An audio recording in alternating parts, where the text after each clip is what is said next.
This circuit contains several generic circuit elements indicated by gray boxes connected by perfect conductors, the lines. We want to determine the nodes in this circuit. A node, by definition, interconnects two or more elements. More rigorously, a node has no voltage differences inside it.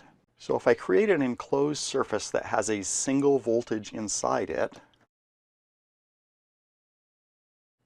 that enclosed surface will constitute a node. Since there are no voltage differences inside a node,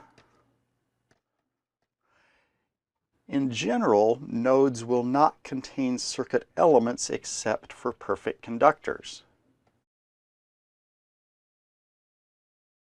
If I draw an enclosed surface that contains the entire bottom section of this circuit, this surface contains only perfect conductors.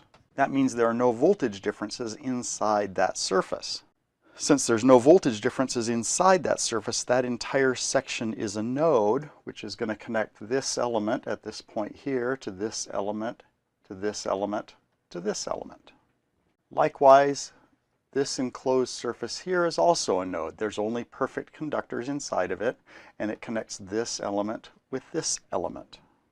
Finally, this entire surface here contains only perfect conductors, so there are no voltage differences inside of it, and it constitutes a node connecting this element with this element with this element and this element. So this circuit has three nodes. In general, you don't want to create extra nodes, so let's take another look at this bottom node here. If I create a node that contains this section, that contains only perfect conductors, so it's a perfectly legitimate node, and this section here has a single unique voltage and it's a legitimate node. There's nothing really wrong with that definition of nodes. However, both of those are actually the same node. They're connected by this perfect conductor here. Since this perfect conductor has no voltage difference, this voltage and this voltage are the same. One of the primary purposes of identifying nodes is to create unknowns. Quite often, the voltages at the nodes are our unknowns.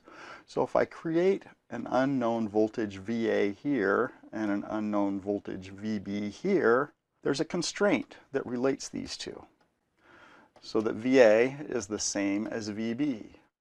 All I've done by this definition of nodes is to create two unknowns where I really only needed to create one unknown.